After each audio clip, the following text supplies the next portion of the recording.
Hello everyone, this is Dave Greenhalgh from the Remnant Church in San Luis Obispo, California.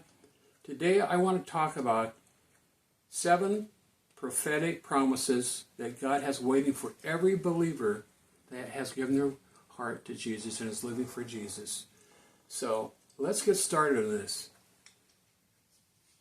First of all, the rapture is the first promise, the prophetic promise we're going to look at today.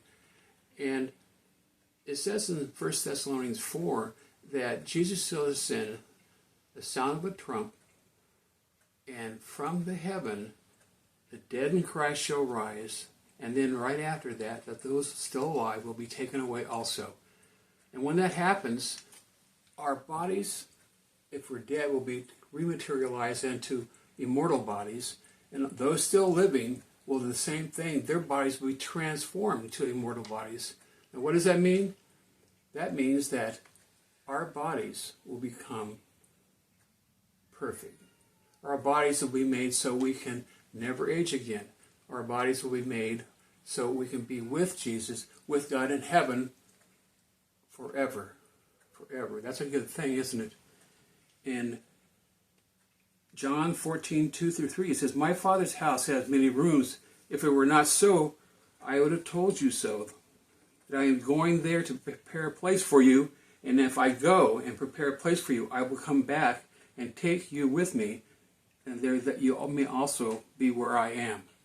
Jesus is coming back for all believers, those who have already died that our spirits are in heaven, and for those still alive someday in the rapture to take us away. Well, you say, why does he want to take us away? Well, he wants to take us away because we are his bride. We are his bride to be forever.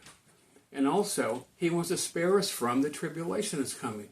The 7 years of tribulation will be the worst time on earth has ever seen. And we are his bride. He wants to make sure that we are safe from that. The second point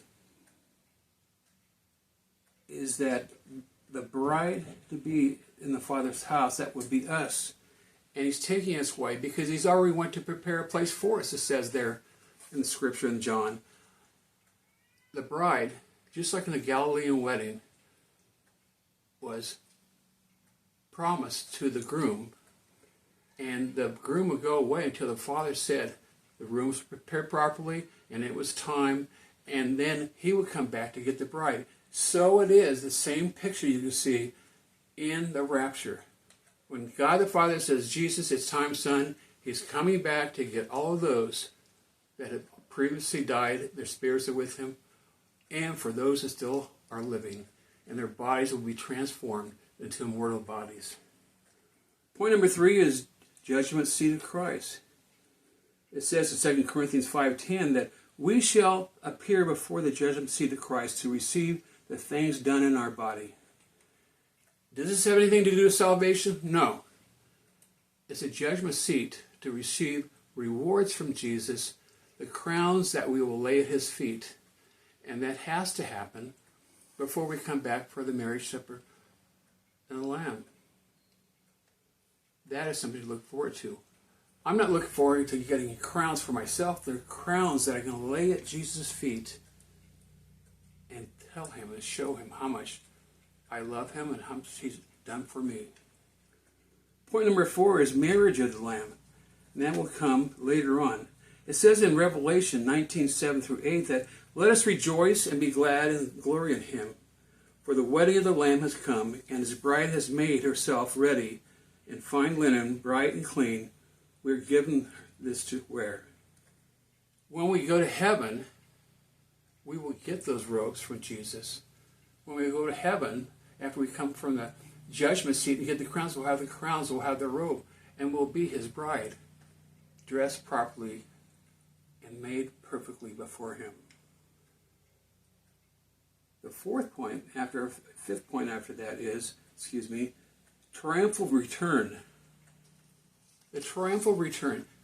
When Jesus knows it's time here on earth, and it's time for him to come back and save the remnant after the tribulation is coming to an end, he will come back, it says in the Bible, with his army, with his reward, with his bride, and that will be us coming riding horses with him, coming down out of heaven for him to take back what he had lost in the Garden of Eden and take possession of this earth to rule for 1,000 years. What a spectacular thing. It says in the Bible that everyone will be able to see him. How is that? Because he's Jesus and he's coming to take back his deed to this planet. After that's taken place, we're looking forward to the millennial reign. And it says in the Bible in Revelation 21-6, they lived and reigned with Christ for 1,000 years. We're going to reign with Christ for 1,000 years. That's a long time. What are we going to be doing? We're going to be serving him in any position he has for us. He'll be the ruler over the whole world. And the capital of the world will be Jerusalem. And every nation will have to come to Jerusalem at certain times of the year to worship. And every nation will be under his rule. It says he's going to rule with an iron rod. It will be a near perfect place to be, like God planned it to be before. That's something I'm looking forward to also. And number 7 is the eternal city. It says in Revelation 21:1-2, then I saw a new heaven and a new earth, for the first heaven and the first earth had passed away, and there was no longer any sea. I saw the holy city in New Jerusalem, the New Jerusalem coming down out of heaven from God, prepared as a bride, beautifully dressed for her husband. That's Revelation 21:1-2. We will be ready to be with Jesus, and we are coming with Jesus. And the New Jerusalem will be the heaven coming down on earth after it's remade. And we will be with Jesus forever. So just summing it all up, what do we have to look forward to? We have the rapture. What else? We're going to be the bride to Christ and live in the Father's house. What else? We're going before the judgment seat of Christ and receive our rewards, our crowns to give back to him at his feet. We're going to have the marriage of the Lamb when we are married to the Lamb forever and ever, be his bride. We're going to have the triumphal return that we come back with Jesus during the tribulation at the end to rescue the remnant of Israel and conquer evil, good, totally for good and all time's sake. And the millennial reign, 1,000 years we will reign with Jesus, helping him, doing whatever he needs to have done, serving Jesus for 1,000 years in an earth that we've never seen anything like.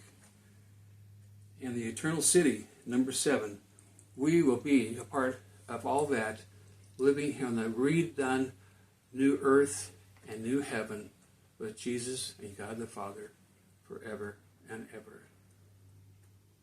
Thank you for being here for this study. I will be posting new videos soon. Thank you for watching.